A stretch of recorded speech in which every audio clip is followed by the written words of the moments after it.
Good afternoon, everyone. Thank you so much for joining us. And thank you, Lulwa, for inviting me and for the introduction. I'm gonna share more introduction um, with everyone, and some of the questions that they sent you.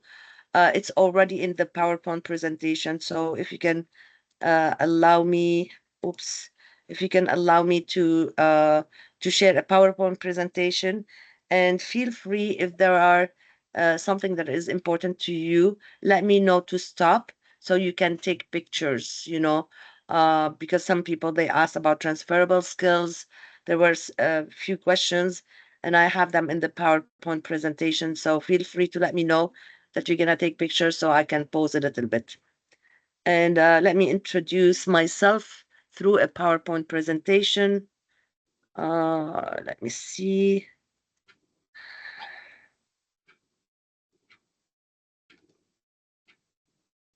Okay.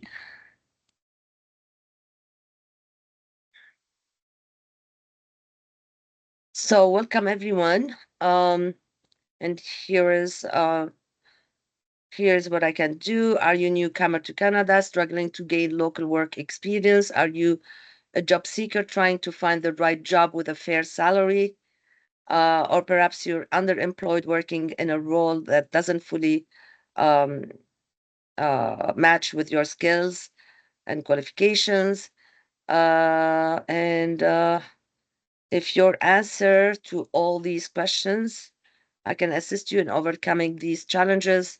Each individual faces unique obstacles, and with my expertise, we can work together in one-on-one session to identify and address your specific needs, ensuring a tailored solution for your success. So basically, there are common common skills that are needed, but some it all depends on each individual, so it's not like we have general things that I can teach, but also there are specific things towards each person or each field. So I was supposed to ask these questions to see like how many people are looking for jobs, how many people are employed but underemployed, and but I'm not gonna ask this because the group is not big, so we can discuss later on. Okay, introduction. Job seekers face challenges to find jobs within their field of expertise. Therefore, with my HR background, and I'm a certified career strategist, certified development practitioner, and soft skills solutions with over 16 years of experience.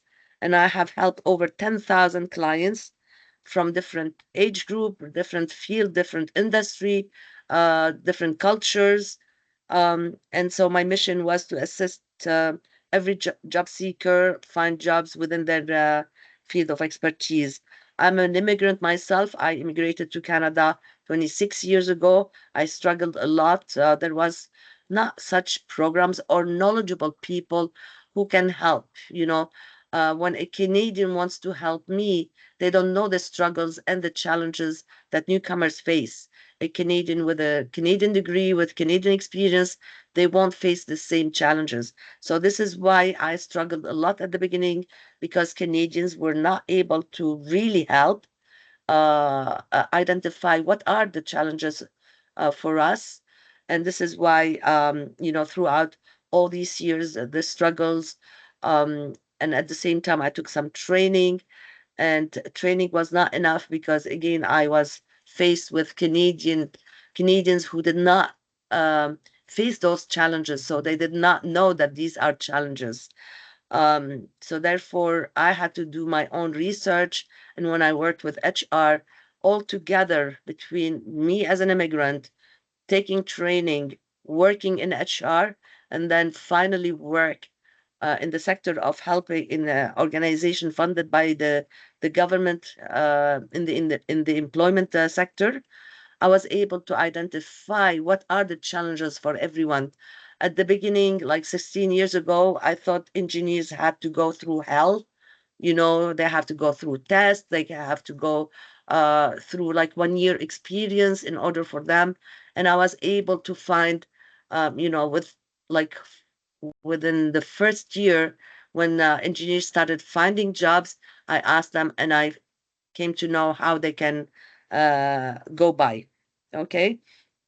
So again, so my role is to assess, coach, inspire, and guide clients in landing their dream jobs. I have developed, I created myself a resume. It's a winning resume that hides the weakness and highlights the strength of my clients. Now that I know what are the challenges, so I created a special resume for that. And not only resume, but all the materials that I use are from my own research, and I develop them all the time with the somebody said that I have been here for a long time. One of the participants here today. Yeah, and every year we have to update up. Not every year, all the time we have to update our information because the job market changes all the time. So like I, as a career strategist, I have to always update also my information and see what are the changes and the new challenges that people can face. So, for example, I had one time a client who was working for 25 years in Canada, and he thought because he have Canadian experience and he's been working for so many years, he will be able to find job easily, you know. And he was like struggling for a year to find a job. He couldn't find a job. Finally, when he came to me, it's totally different 25 years ago from now. Things have changed, the type of resume, the type of approach, the type of interview, so things have changed, and he had no clue. So after I reviewed with him one-on-one and the session, he was able to find a job again within his field of expertise. So again, I have a clear path and comprehensive materials to help clients achieve their career goals more efficiently. Most of the clients who apply the tools and techniques and the methods that I teach them, they were able to find jobs within their field of expertise. Um, and some of them, they got promotions. Can I truly find work in Canada without Canadian experience or Canadian education? If you go anywhere, they'll tell you, no, you have to have Canadian experience. Go work as entry-level jobs. Like you have to have Canadian education. You have to study here. All this is nonsense. You can still do it. You just need the proper resume. You need the proper guidance. And again, because I've been in this market, I know most of the employment counselors, and they just follow a book. I don't follow a book. I refuse to follow a book because now I know that the books will not lead, newcomers or job seekers to employment. It will waste their time. You know, they tell them go and study. They take OSAP, they go study, and they end up still not finding a job. Although whatever college or university promised them that they will find easily a job after they finish studying, it's not the case. They still struggle. I had so many people who took OSAP, who went to university, any of those universities. They were graduated. They were not helped towards the end, and they have to pay back the OSAP, and they were still not getting a job. So I tell them not to waste their time. There are other methods that could help them. So yes, you can find jobs in Canada. I had people who just arrived a day before and they attended my training.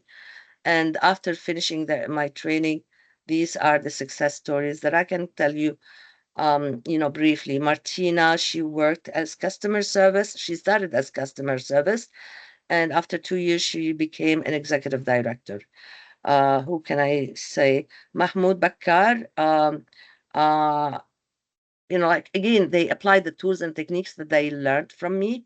And he was accepted in Ryerson University, and he was only in Canada for a month and a half, you know. So Othman, he was here in Canada. He's bilingual. He was here in Canada for a year, and he was almost packing and leaving when I spoke to him. and he accepted to attend the training. After he finished the training, he got 30 interviews, and these are notes from the clients. Okay. So he got 13 interviews. Olena is another example. Olena, she was here for 2 years. She had two master's degree. She was not able to get any interview within her field of expertise. She was ready to clean homes. And I felt so sad. So when I spoke to her, she was in full depression, but she felt hope, and she took my training, and Olena immediately got a job. Example, Azime. Azime, hopefully, it looks like he forgot, but I spoke to him a few days ago, and he's gonna be able to speak to you if he remembers that he is a guest speaker today. Just to tell you how it went. Azime also attended my training, and he's from Ethiopia, and he's in the finance. He has a PhD, and he applied all the tools. Before even we finished the training, he started getting interviews, and then he accepted. He got 3 offers for a job, and he got promotion after promotion, and now he's working with the government. So services, these are the services that I do. Right now, all of you might be frustrated, lost hope, think like you're not worthless. You have your degree, you had a successful career, and then you come here to Canada. The only thing, I'm not teaching you your profession. I'm teaching you what could be the roadblocks and how to remove those roadblocks. Okay, so right now I totally understand people who are frustrated, who are angry. Of course, you have all the right to be frustrated and angry, but again, the solution is to find the way out.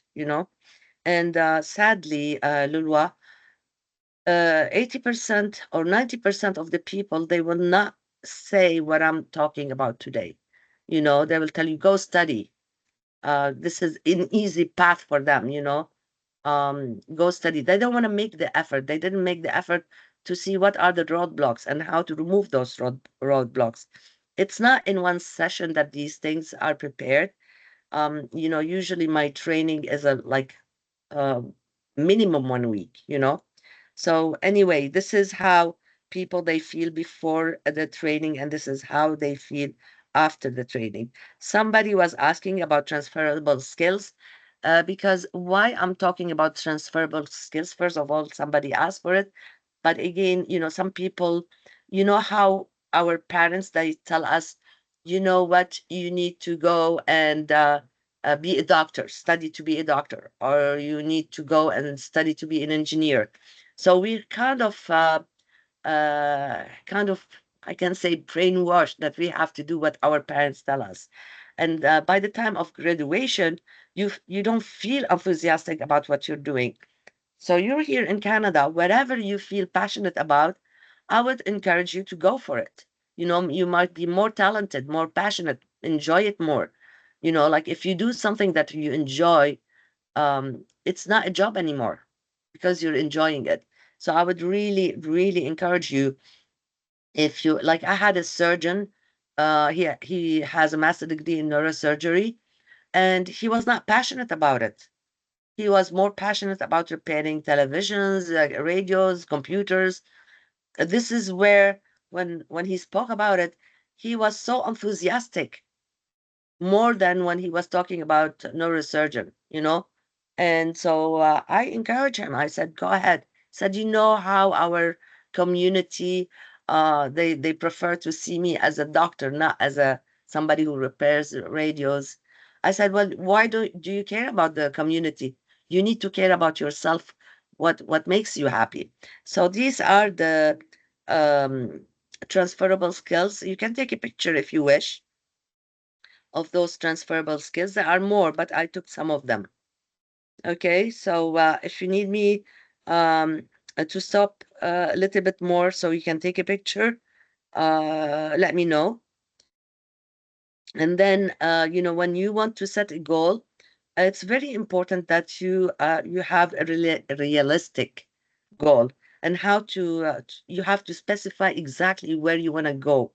Is it measurable? Is it feasible? Is it achievable? and how long it will take me to do that.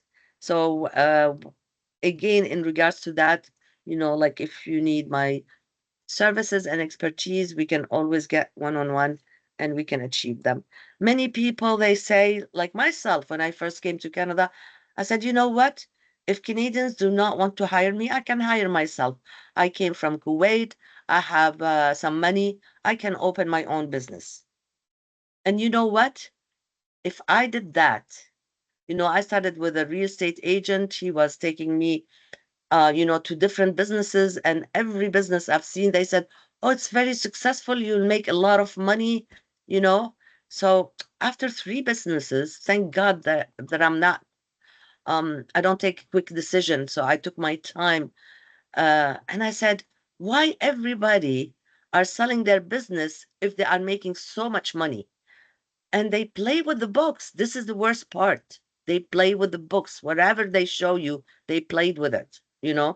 So, and I'm so glad if I bought a business at that time, I would have been one of those thousands and thousands of people who were kind of like tricked to buy a business or franchise, and they paid highly the price. So I do not recommend for any newcomer, to open any business, to hire employees, not at the beginning, to rent an office.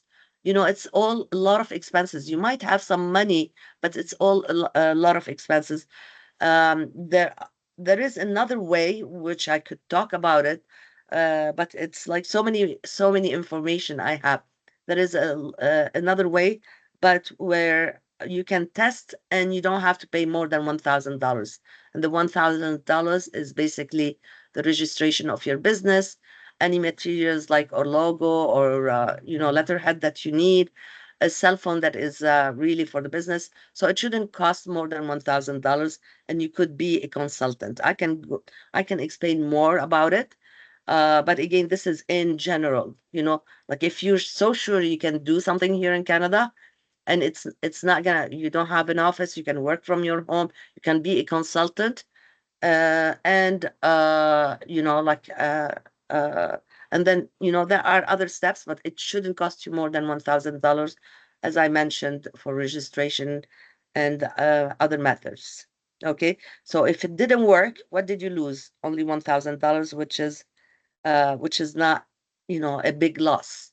It is a loss, but it's not like somebody who invested 50,000 or 100,000. So again, I'm gonna show you. This is a resume that I tailored myself. This is, kind of part of the resume where I show people on how to write their resume, where it hides their weakness and it shows their strength. So I created myself after years of experience and knowing how a person can present a winning resume. Okay.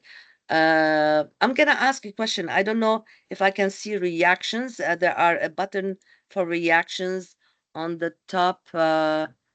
If you can see react, you can just use the reaction. I'm gonna ask them questions. What is the ideal length for a resume? Uh, Someone says page one, 2 pages, or as long as it needs. So I'm gonna ask um, people who says as long as it needs. How many of you will say as long as it needs? I don't see anybody reacting. Can you use the react button just to tell me if you think that as long as it needs, this is the right answer? I see a couple of thumbs up. You see a couple of hands up? Thumbs up, yeah. Oh, thumbs up. Yeah. Okay. Muhammad Osman, I think, said thumbs up. Muhammad, do you agree that it's as long as it needs? Yes, exactly. Yes, How it's long you've according been in to. Canada? It will be regarding to our experience about our how many years we worked. Yes, it How doesn't long matter you've if been in it's two Canada? pages or 5 pages. Yes, No, I'm not talking about Canada. I'm talking in general. Yeah, it's according to our experience, Yeah. what we achieved, what we have, what we have experienced. Yeah. Okay. Muhammad, let me just clarify for you. This what we're talking, or my question is about a resume, not a curriculum vitae. And here in Canada, you know, the first step is you send a resume, not a curriculum vitae. And the resume is 1 to 2 pages. The HR, even if you know the CEO of a company, he has to send your resume to the HR to the side. So even if you know the CEO, they still have to go through the HR department, and the HR department, they have certain guidelines, and this is the base where they select the resume. So please, if you're sending your resume 5 pages or more than 2 pages, I would recommend you not to do so. You know, it's in general, I'm talking in general, whatever I'm saying here is I'm talking about 99%. Okay, so if you're lucky with 5 pages, it could be that it's a newcomer also who does not know that the usual one is only 2 pages, 1 or 2 pages. Okay, so but most of the answer is most of it, if it's an entry level, not entry level, it's a, let's say, somebody who just graduated, who doesn't have extensive work experience, it's 1 page, and someone who has a lot of experience, it's 2 pages. You send your resume. If they ask you for a curriculum vitae, then you send your curriculum vitae. Okay. Let me go to the second question, which is, let me see. The second question is, what should you avoid including in your resume? Education and certification, personal information like age, marital status, a professional summary or objective, contact information. Who would say, so what should you include? Education and certification, personal information like age. Who would say I would put my personal information like age and marital status? Any reaction towards that? Okay. So no reaction.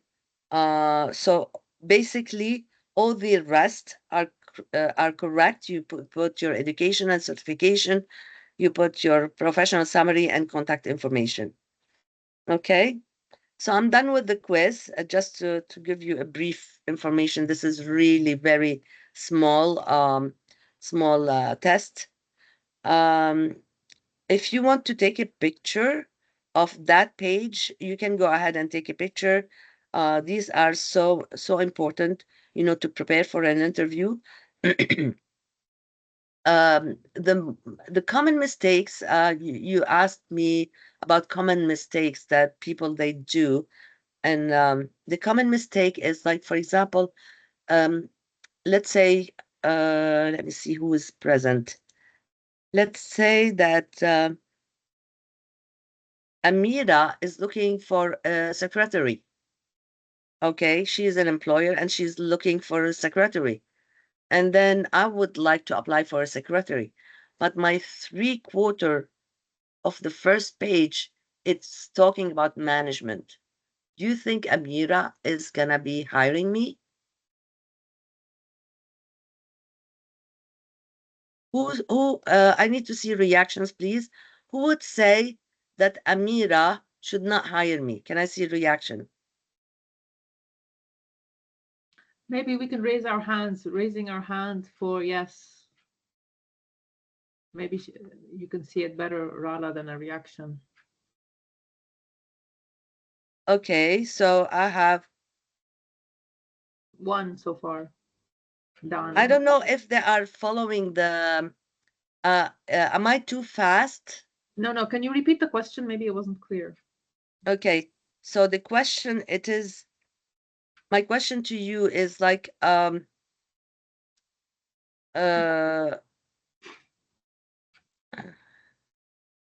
let's assume that Amira is an employer. She's looking for a secretary. She wants to hire a secretary. And me, as a candidate, I sent her a resume. The first page is all tailored towards a manager or management position. So do you think Amira should, who think that Amira should hire me? Yeah, so I think nobody put their hands up because they think that she should not Okay. hire you. Only Dana thinks that Okay, you. who thinks that I shouldn't be hired? I'm gonna reverse the question. So who thinks that I shouldn't be hired? Use raising hands, please, not thumbs up. Okay, can So- someone tell me? Can someone tell me I'll tell why? you. Those who raised their hand, can you tell me why? Okay, let's pick somebody. Because it doesn't match the job description. Muhammad, this is you who answered. Yes. Yes. Yeah. I don't think it should be hired Exactly. because yeah. Exactly. And this is, somebody was asking me, what are the mistakes? The mistakes that some people, they apply for a certain position, but the first page, the 3/4 of the first page is not tailored towards that position. So if you're looking for a secretary and somebody else is sending you a resume about manager, when I'm not looking for a manager who can replace me, I'm looking for a secretary. And I need to see what are the skills that you have as a secretary. If you're not interested as a secretary, then don't apply for that job. But if you want to apply, that means you have the skills for it. So, and this is really, I cannot tell you that the number of clients who will not make an effort, to send their resume tailored towards that position. The resume that you saw earlier, okay, I created in a way where it shows your 3 preferred positions. So it's a really tailored resume that I worked on it for several years and like to improve on it and to work on it and to highlight, as I mentioned, your strength and to hide your weaknesses. So the first resume, it might take you to create it 2 to 4 hours towards that resume, that particular resume that you saw. The second resume, like if you want to apply for a different position, so your second resume would not take you more than 5 minutes. So I created it in a way where when you have to do your second resume and third second preferred position and third preferred position, it will not take you more than 5 minutes. So yeah, I wanted to make people's life easier. So you understand what are the common mistakes in the resume, why people, this is one of the reasons. There are many other reasons, but again, it all depends on each individual. This is why, I do coach, assess, and go through each person individually to see what are their challenges and how, and I guide them and help them how to remove them.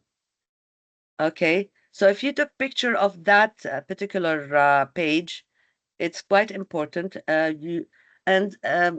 The other question that somebody asked, they sent it to Lulwa. What about interviews? What are the challenges?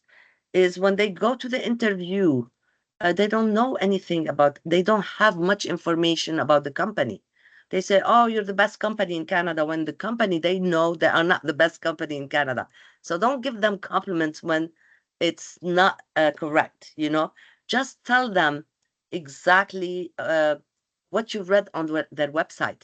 Canadians, they sit for between half a day to a full day reading the website, taking notes, okay, and seeing what projects the company is working on and what similar projects they have worked on and how they were successful doing that project. So basically, for example, when this company has been established, who is the CEO or who is the manager, go to the LinkedIn and get the information from LinkedIn. You need also to know what's the mission of this company, what's that vision, how many locations do they have, what projects they are working on, and how you can be an added value to their project that you have done in the past and you brought an achievement, it's always important to have it with figure. So it's very, very, very important. Sometimes you say, we just give them nice words, compliments. They know that you're exaggerating. You didn't read their website. As long as you're not specifying, like if you have an interview, I would certainly encourage you to spend at least half a day looking at every single page, every single paragraph, and take notes and see how you're going to be able to add value to for the company. And plus, you need to rehearse the interview questions. There are thousands and thousands of interview questions. And I have a specific list because I have an HR background. So I have a specific list instead of hundreds of questions, like some questions where, if you prepare them very well and you answer them very well, no matter what extra questions you're going to get, it doesn't matter because you already impressed the employer. I worked with two companies, big companies here in HR. One of them is GlaxoSmithKline. Maybe some of you know GlaxoSmithKline. It's one of the biggest pharmaceutical company in the world. It's called GSK. And the other one I worked with Home Depot. So see, like I collected all the information, between me as an immigrant, what do I need, from the training that I got, working in HR, how do they select candidates, how do they base their decision on which candidate to select. So this is why all the materials that I created are towards what I've learned from all these years, and also for the past 16 years I've been helping clients.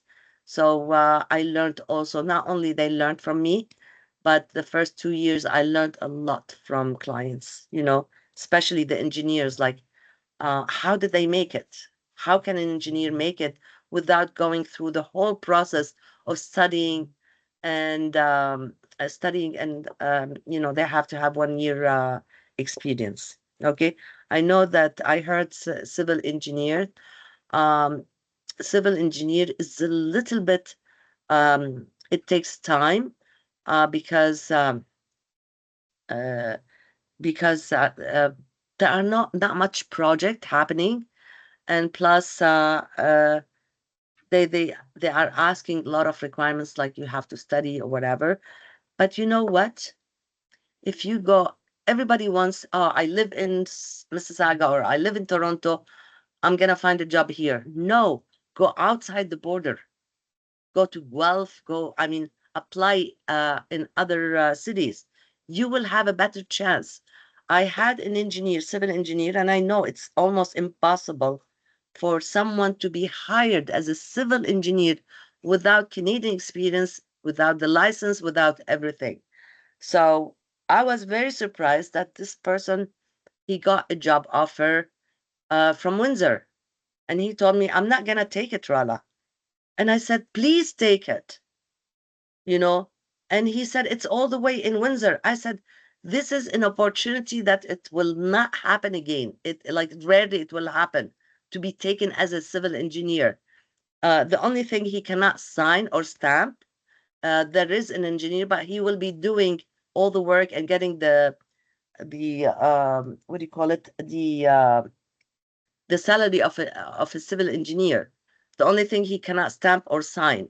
Okay, and they helped him to get the license, so he was gaining work experience, and they paid for the test that he went through. So he said, but it's in Windsor and already my children are in school.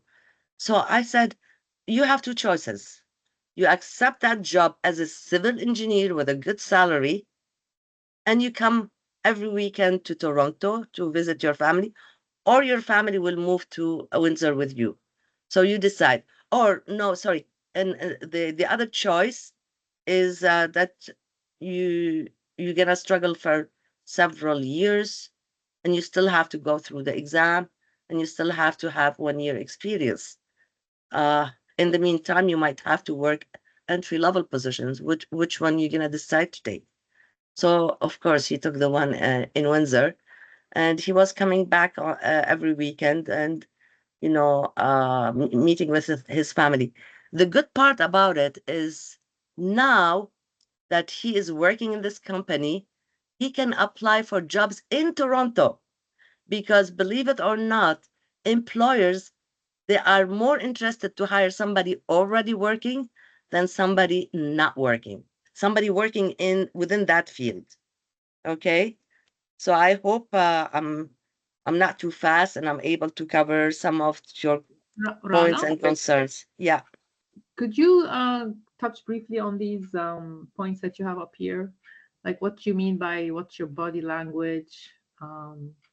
Like some of them are obvious, but let's say what's your body language? I think this is an important one, and be professional. Okay. And prepare questions. I don't know if you discussed this further down in the.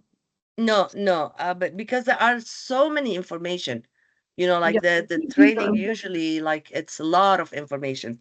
But anyway, the body language when you go to any interview, the way you sit, your tone of voice is very important.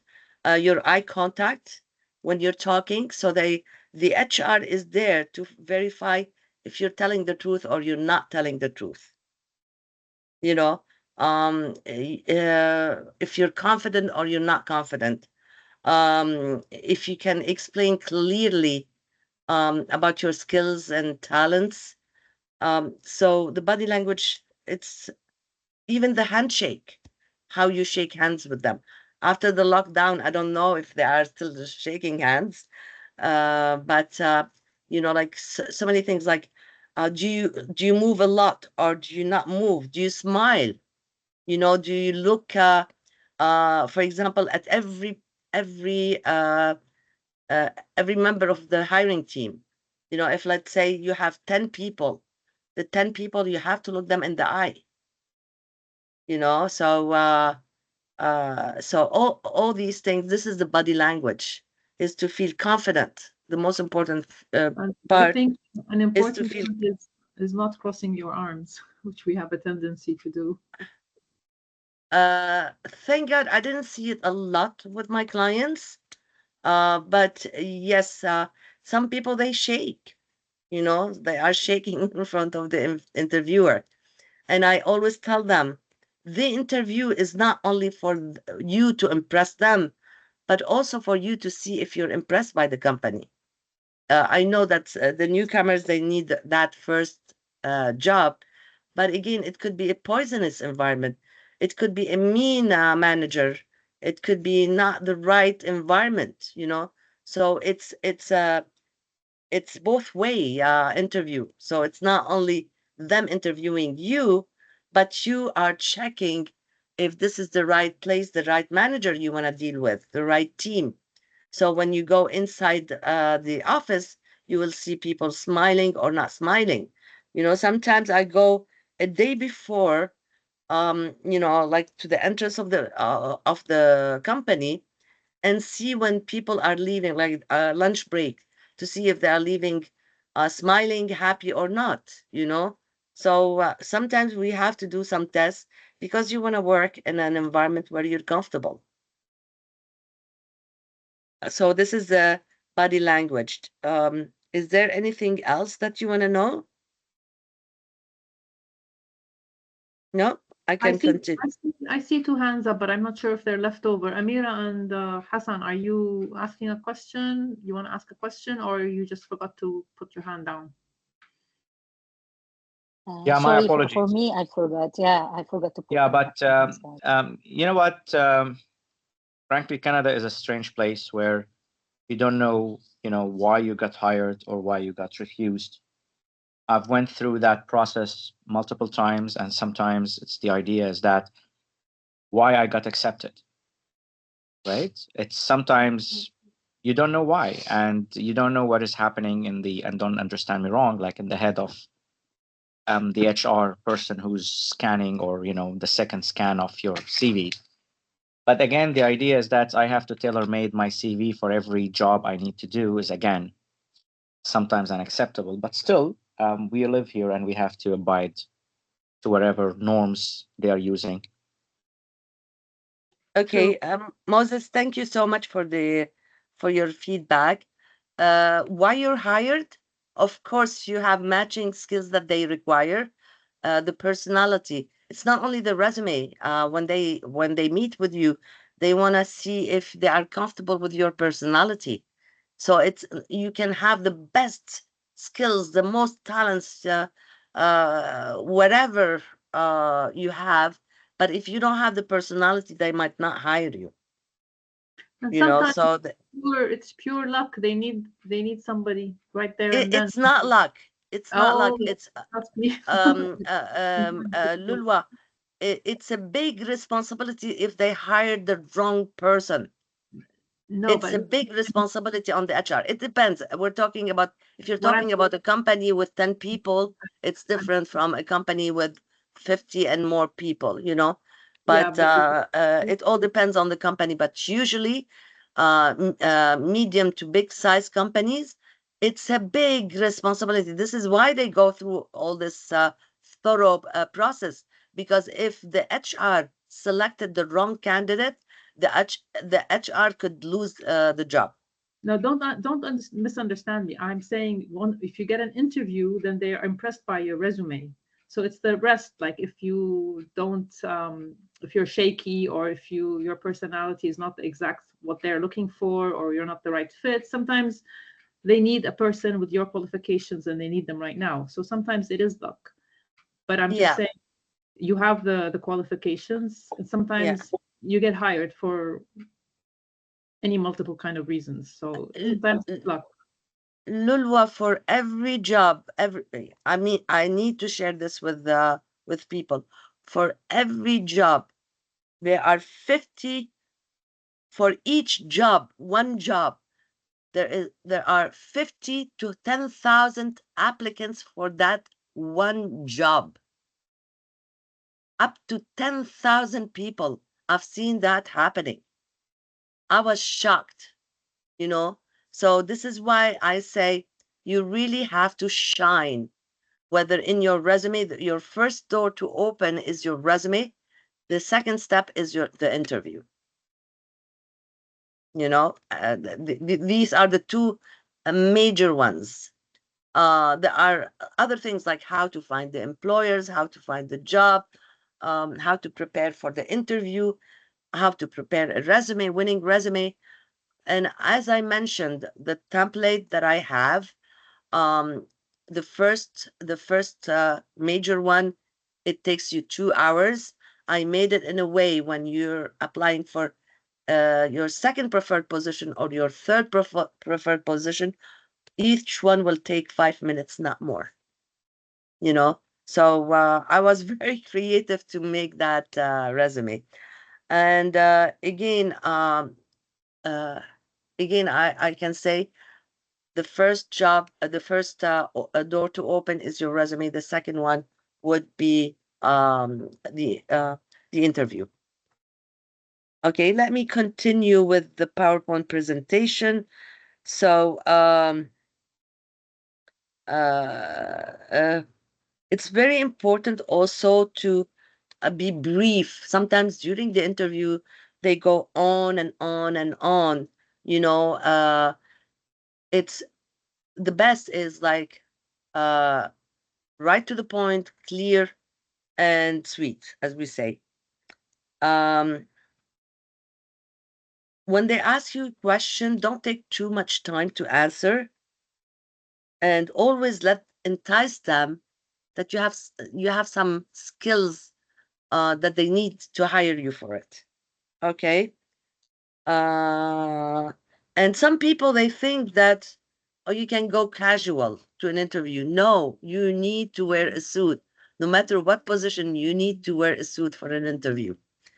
Okay, so And then if you want to take a picture of that one also, this is also important, like what you need to look about the company and what you need to prepare about the company in order for you to have some possibilities. You know, what do they want to listen? Sometimes they say, why do you want to work with us? And the response of some clients before attending the training, they would say, because it's closer to my home, this is the first job that I found because the salary is good. When they ask you this question, it's a tricky question. It's not why do you want to work with them? During the interview, it's nothing about you. It's what you're gonna offer them. Okay, what you have to be, what you have that you're offering them. So nothing about you. Like, so make sure when they ask you this question, it's a tricky question. It means that you need to tell them what do you know about their company and how you're going to be an added value to this company. You need to know what projects they are working on or what services do they have, what's their mission, when they were established, how many branches. You can also look at the LinkedIn to see who's the manager, what kind of a manager he is. So when during an interview, if you show them that you know something about them, something of course positive, all the time speak positive. You don't have to lie, but whatever you found positive, just highlight it. Okay.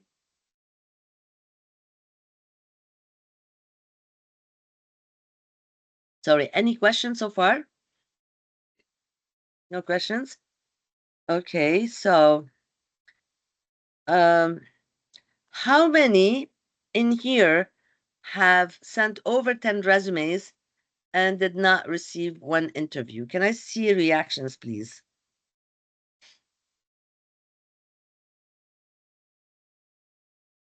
Raise your hands, not reactions. It's easier. Anybody sent more than 10 resumes and did not get one interview? Okay.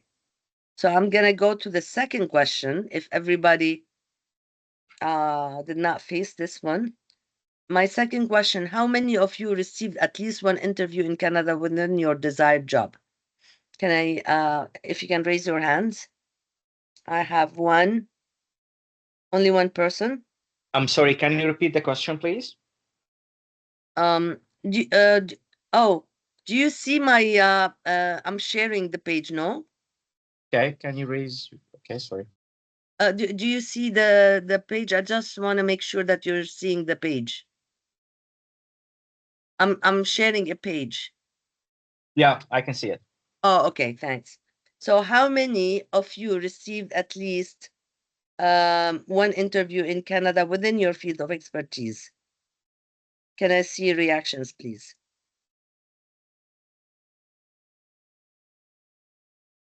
Okay, I have 3. Dana, Amira, and E. I'm not sure who is E. So I have 3 people. Okay. Can someone share, one of you, Dana, Amira, and E, can you share with us, you had an interview where you selected, and if you're selected, what do you think, how you made a difference? Can you share this with us? Whoever wants to share it. Amira, you want to share it? Yeah, you mean I made an interview and I was accepted or I wasn't accepted? You were Uh, accepted. Whether you were accepted, why do you think you were accepted? And if you're not accepted, do you have an idea, or did they tell you why you were not selected? Okay, let's be honestly. When I was selected, I think they are finding my experience that I have a good experience in the construction detailed packages, which is the most time spent for the architecture projects in the architecture projects. And when I wasn't selected, this is more, I don't know, I don't have any clues. I didn't get any feedback, like negative feedback. The most, something like most of people are repeating in the architecture sector, that you don't have like a working experience, Revit experience. Not specifically, I have done different courses, and through these courses, I did a lot of projects, but they also didn't accept it as a Revit experience or work Revit experience. This is the only thing that I have, like a negative feedback, maybe. Mhm. And some people, they say, oh, they told us we're overqualified. Okay. It makes me smile when the employer tells the person you're overqualified. It's kind of like they don't want to disappoint you, that they show someone else who has more qualifications or more skills, or they were able to present themselves better. So instead of disappointing you, or it could be other reasons, so they were not comfortable with you, with your personality. It could be that. But in order for them not to upset you, so they tell you you're overqualified. So I don't, like, it's kind of like an excuse not to upset you, that they didn't select you for whatever reason they have. Okay. So I'm gonna continue with the questions. Oh, so you answered. How many of you know why you were not selected? So I think most of you know why you were not selected, in case you had an interview. And the last thing, this is again, this is some clients and how they have to be wearing suits. And then my aim is really the success of my clients. I have received several awards and satisfaction. I'm gonna see if anybody has any questions to ask. Any questions? Let me see. Yes, Lulwa.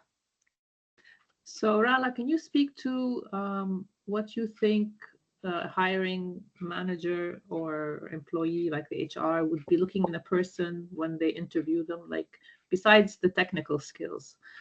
Okay. What is he looking for to be a fit in their company? Like the right attitude, the right dress code, the right like what is it what's that thing that you're looking for? Okay.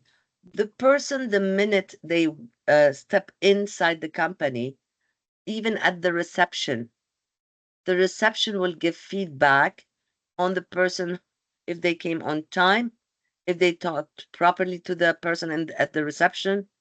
They'll give feedback about you. So they will already check with the reception, how did you behave before even starting the interview. And then the minute the HR, usually I can say 80% HR is involved in the interview process. Okay. So it could be that the HR or the manager or the supervisor will come to the reception area and receive you. The minute they see you, they need to feel comfortable. You're smiling, your handshake. Um, Again, I'm not sure with the updates if they are shaking hands, because many times now they are having online interviews. Okay. So the online interviews, it's very, very important. First of all, that you look at the camera, or you look at them all the time. This is one. And the second thing, what's the background? Okay, and no children. I can see your facial expressions, because sometimes there are people, you can't see their facial expressions. You can never have an interview with someone, with any employer, and you're not on the camera. If you've done that, it's a big, big, big mistake. Okay. So you have to be on camera, and you have to be presentable. You have to be wearing a suit, even on camera.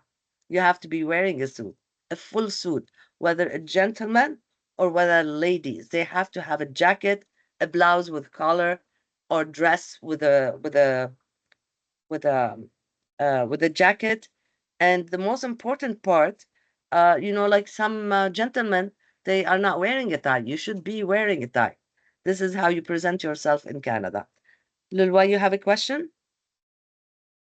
Yes, I'm just going off of some of the questions that Yeah, thank you. I read them all. one Uh, yeah. question that we hear a lot about and troubles us in an interview is, what is your expected salary, and how do you talk about salary, and or how do you negotiate? Is there a wrong way, a right way? Oh yeah. Oh yeah. Oh yeah. Never ever ask for a salary unless they ask you. And before even going for an interview, if they didn't mention it in the job description, okay, go to jobbank.gc.ca, and in the job bank, you will find a range of salary. For example, it'll tell you for each position, what's the range of salary. If it is your first job, I would always say, go to the lowest range. If it is your first job in Canada, you don't want to miss that opportunity. If they ask you, never mention or talk about salary unless they ask you. The only time you will talk about salary, if they offer you a job and they don't tell you how much you're going to get. Then you can ask them, but otherwise don't ask them. But usually if they send you an offer, definitely you will see the salary.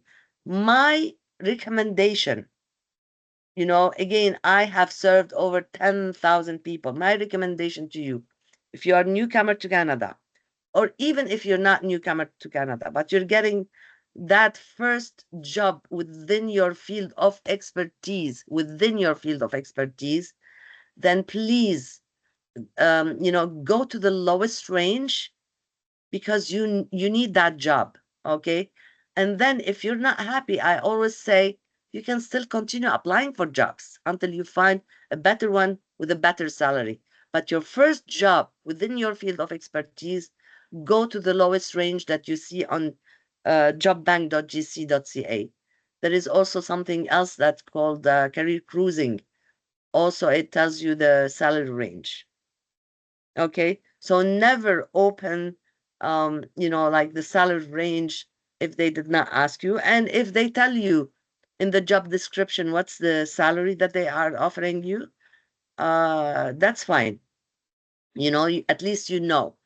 But again, if you feel that the salary, going to the lowest salary, is too little for you, well, you know what? When you go to the interview, if they ask you for your salary, expectation, you can tell them, for example, let's say the range is between $30,000 to $80,000, and you chose 30.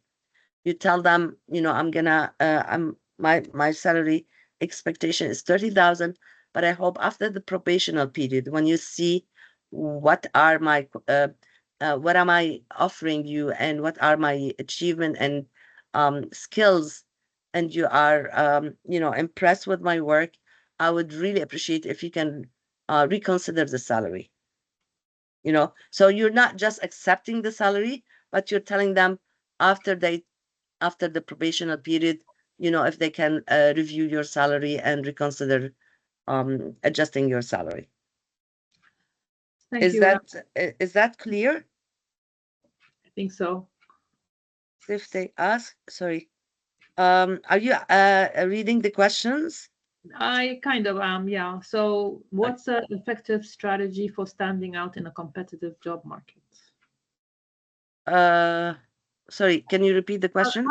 How do you stand out in a competitive job market? Like, there's a lot of competition now in the job market. How do you market yourself as somebody different than anybody else? Like, what would you do to stand out? Okay, again, it's the resume, how you show them, again, the skills that they require, you have them. And what's important also, that you show them your achievements. How were you beneficial to previous employers? This is like, if you're gonna pay a salary for someone, you want to make sure that this person is gonna bring me benefit. I'm gonna benefit from this person. Otherwise, why should I hire him? I'm gonna hire a person who has done several achievements previously with previous employers. So this is one. And secondly, your personality is very important. Your understanding. You don't have to have perfect English or no accent. No, it's not a problem.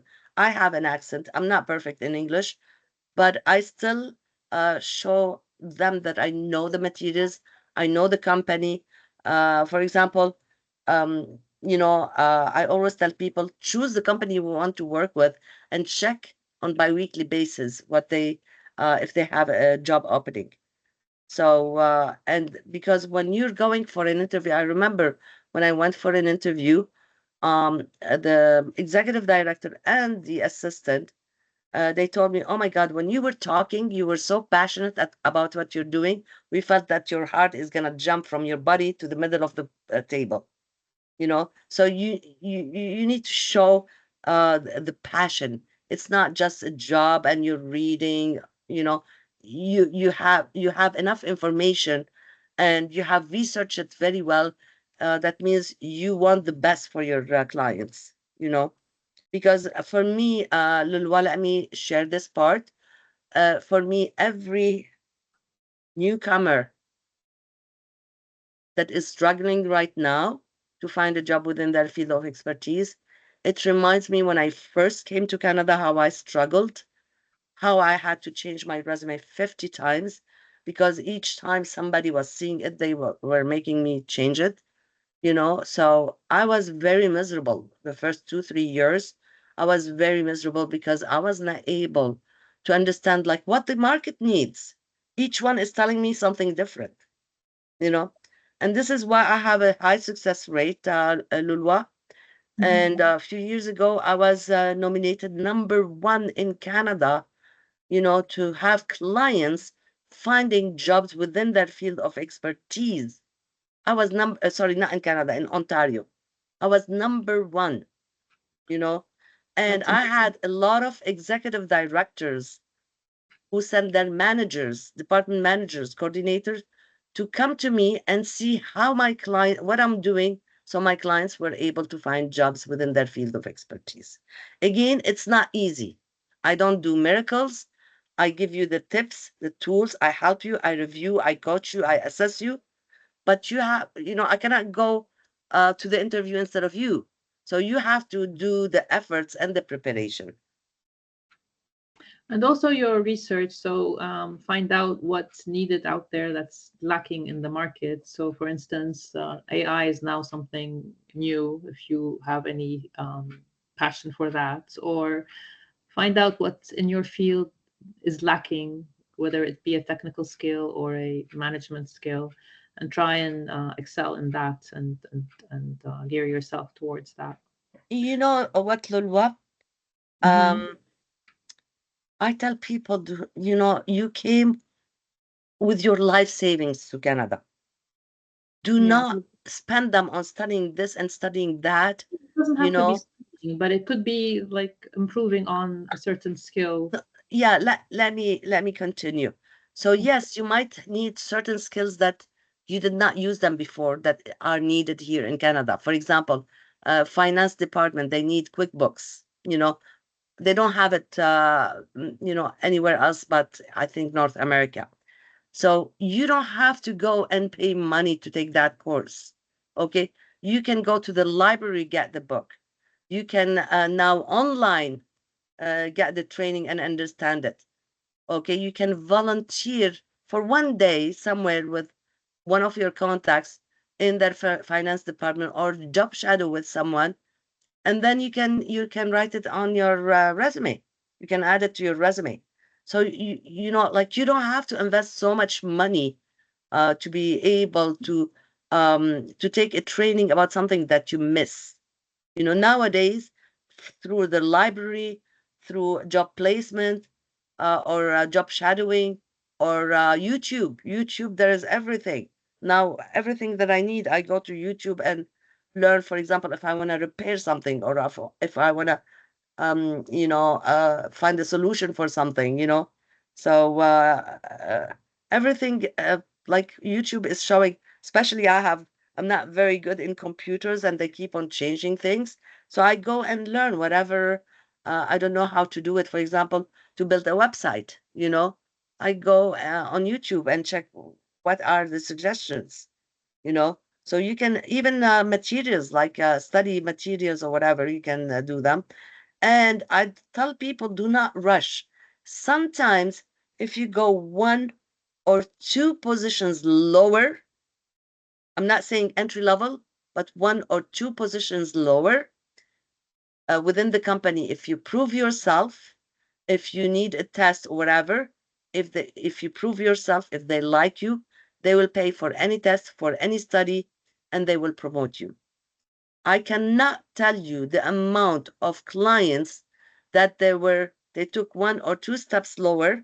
Some of them customer service within their top 5 companies. I always tell my clients, select your top 5 companies, and I help them. I review like on what basis they selected them, so I can help them, to I can help them to if they did the right selection, So when you select your top 5 companies, go 1 or 2 level lowers. Like some of them, they accept customer service. And then like I had a telecommunication engineer with master degree coming from Jordan. Okay. And he heard about me and he said, whatever you're going to ask me to do, I'm going to do it. So by coincidence, I got after he took all the training, he really applied every method that I told him. And after a week, when he finished the training, I received a message. I got a job opportunity in Rogers, and as customer service. And I said, I'm sorry, I have a position as a customer service. He immediately said, I'll take it. It's within his top 5 companies. So I said, excellent. We're going to work on a method, okay, where, you're not going to last long in customer service. So we worked on a method together. And after a month, he was in the engineering department. So he just put a foot in the door. When you put a foot in the door of the organization you want to work with, your top 5 companies, if you prove yourself, and I can tell you thousands of people, they use those methods, and they were promoted to higher positions, like very, very high positions. Like I remember somebody within 3 months, he kept on getting promotion after promotion after promotion, from, like a regular employee to a supervisor to manager to area manager of Ontario, then Canada, and then North America within 3 months. This is how he proved himself. So this is why I say sometimes you go 1 or 2 level lower.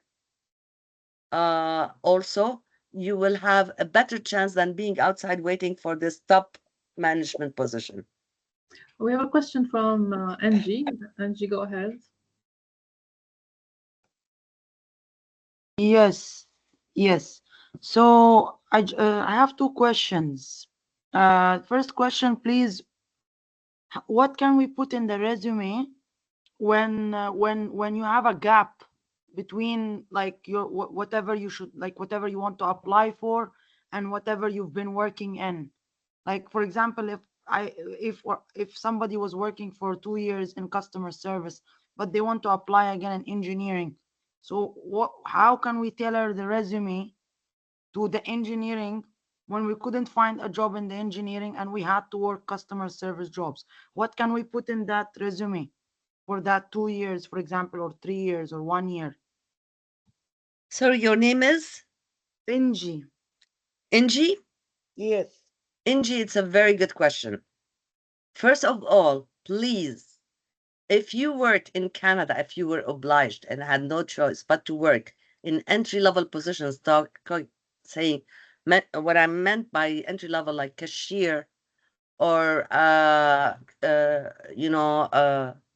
Uber or taxi driver or in a factory, please do not mention it in your resume. How to cover the gap? This is what I say. Go research something for like 1 week and put it as researching, researching, let's say civil engineering, or you were researching something. So it shows that you've been doing something, but it doesn't say, because it doesn't say the month, it says which year, which is 2024, So this is how I close the gap of the people. Sometimes the training that I give them, I say professional development, and and it's 2024, for example. So it closes the gap, but it's a 1 week training, but it doesn't show that it was only 1 week. So for them, they're gonna assume, oh, maybe it's a 1 year or 2 years because it's a professional development. Another way, I don't know, and correct me if I'm wrong, Rala, sometimes the resume can be by description of roles rather than by chronological. So you don't have to put in dates of what each role was. So you can do it by role. I was, for instance, an intern. I was a manager. I was this and that. So there are no dates per se. Okay, see the resume that I spoke about? I'm showing it right now. Do you see a resume? Yes. Okay, this resume, for example, you see customer service field. Okay, and this is what the person is applying for. The second field under relevant skills, it could be, for example, IT, or it could be the third field could be, for example, administration. The fourth field could be management. Okay, so let's say somebody wants to apply for marketing manager. So they just changed the title here, and they move the management position to the top one. So they replace it. It doesn't say from which year to which year. It says how many years in customer service you have, or how many years in management. And I tell the people, for example, on my resume, you will never know my age on the resume, until they see me. They don't know my age. I stop at 10 years. I always say, for example, if you see the first line, it says years of experience. I say over 10 years experience in employment counseling, for example. So I don't, it doesn't show my age, because I said I'm not lying to them, but also I'm not giving them a chance to discriminate me before even giving me a chance to meet with me for an interview. After they meet with me in the interview, I still have a risk, but at least I'm there in the interview to show them what skills I'm bringing to the table. At least I have 50% chance when I go to the interview.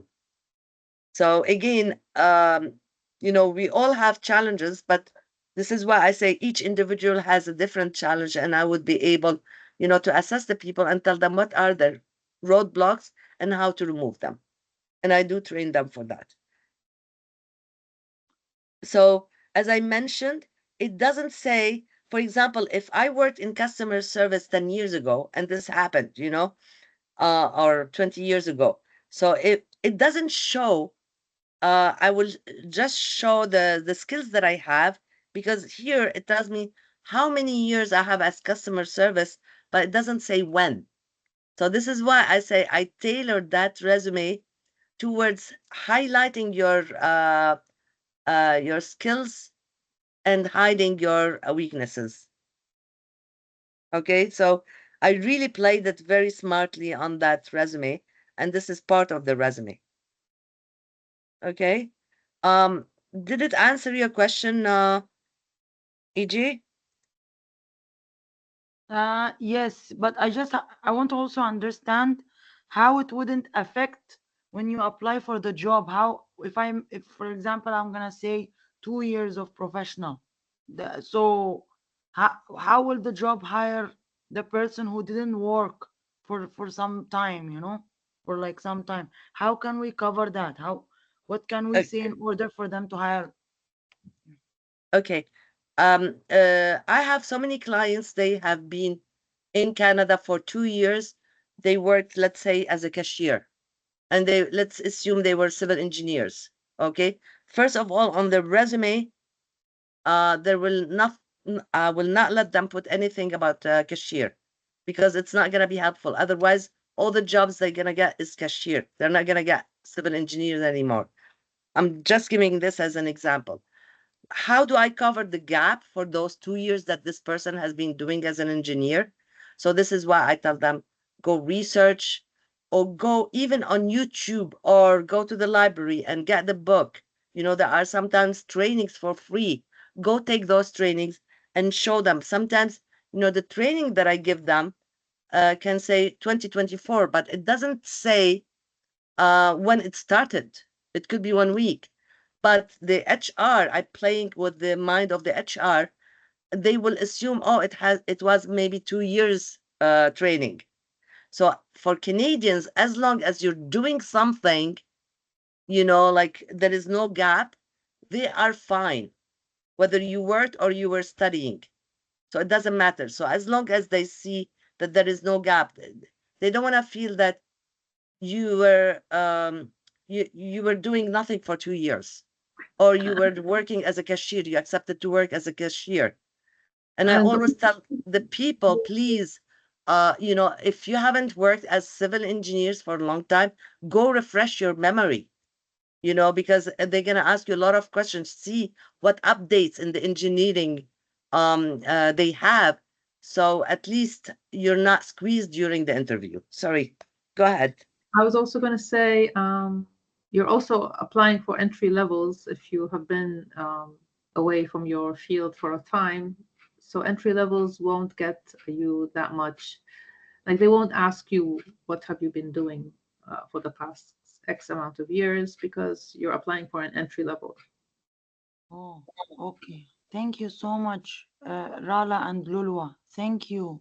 You're most welcome. I hope it clarified. There is always, this is why I say, please, every single person, I need to see your situation, assess you, and then I will be able to let you know how to get out of your roadblocks.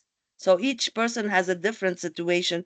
This is why it's like there are certain points that is in general, and certain points that are common, you know.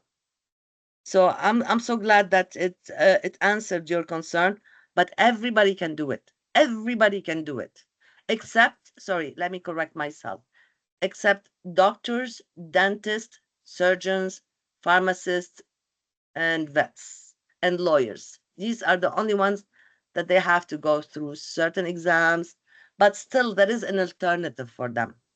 I always find solution, you know, like maybe not as a doctor, but not too far from that, you know. So there are always a solution for everything. I refuse to have any challenge without a solution. Okay, do you have more questions? Any more questions? And I hope the information you got are clear enough. Okay, so if you need to contact me, you can always go to, I can write my, I if put you, I put your email in the chat. yeah, if Sorry, if they are interested in my services to be helped more, you know, because these are you know, like my services. So if they are interested in my services, or know somebody who definitely need my services, they can always email me that they are interested you know, to get my assistance. Thank you so much, Rala. I just You're have one last question. Can I just say sure. one last? I love to answer questions. No problem. Go ahead. In the interview, when they push you to answer the question for the expected salary, and how can, this is just one question, and then the second question is, what if they give you a salary that you don't like? Can you, in the interview, not after accepting, in the interview, and if they ask you, do you like the salary? Can you say your opinion, or you have to accept and wait till they accept you. That's all. Okay.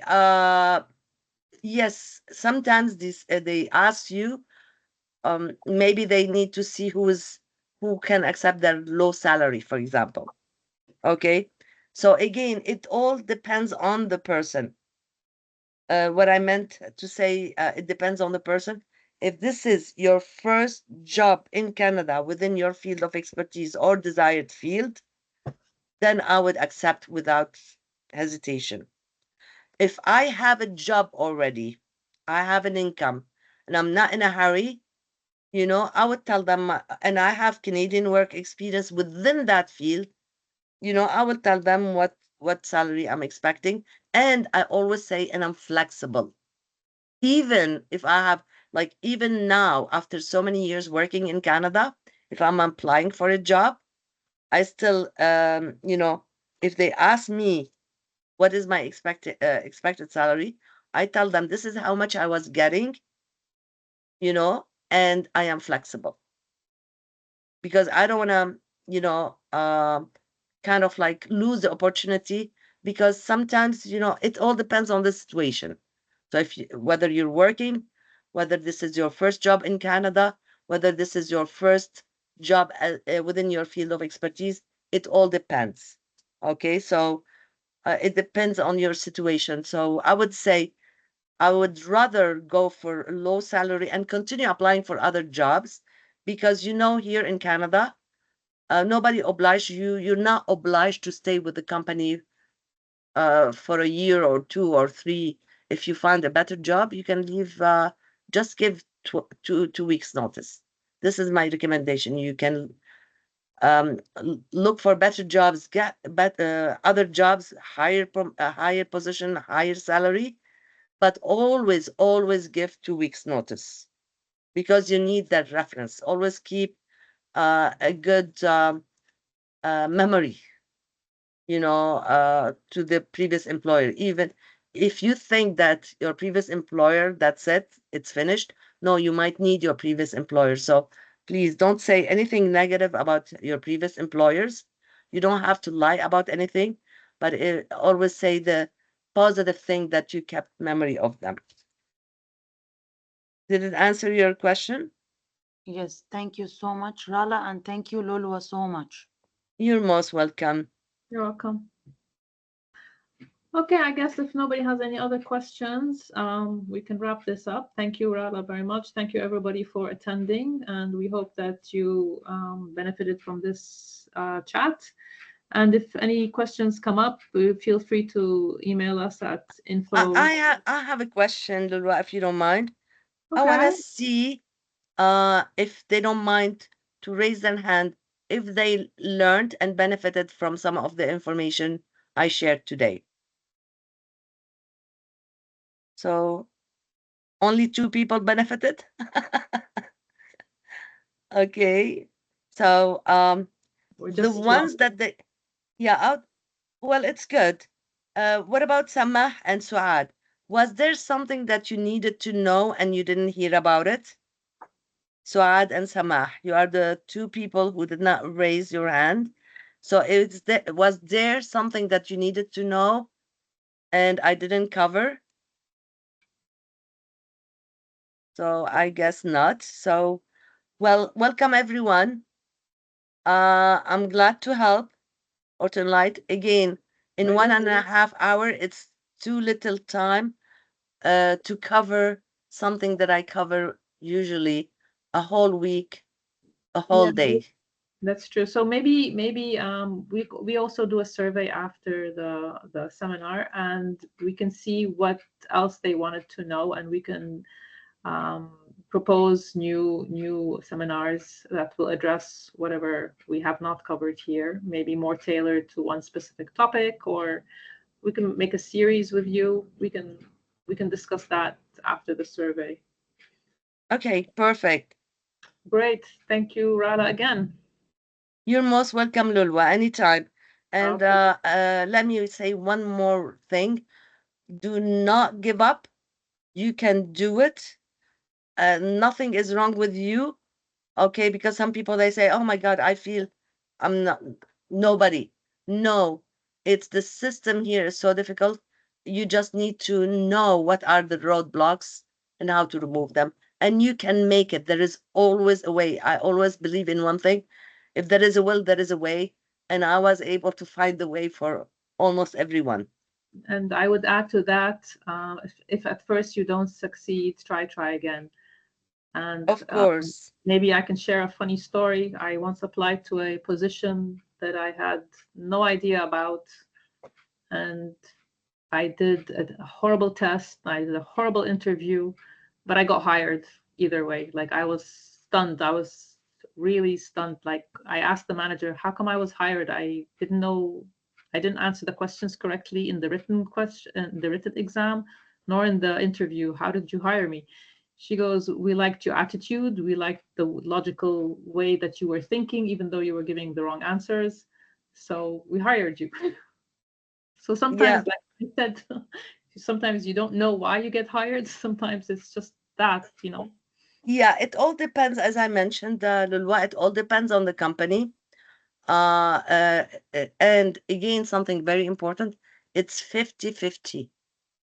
You know, you could have all the skills required, all the awards that you want, but if you don't have the personality, you know, they will select someone with 50-50 personality. 50 personality and 50 skills. True. Okay, thank you everybody, and best of luck for all of you. And keep in touch. Remember our platform on SPAN. We're always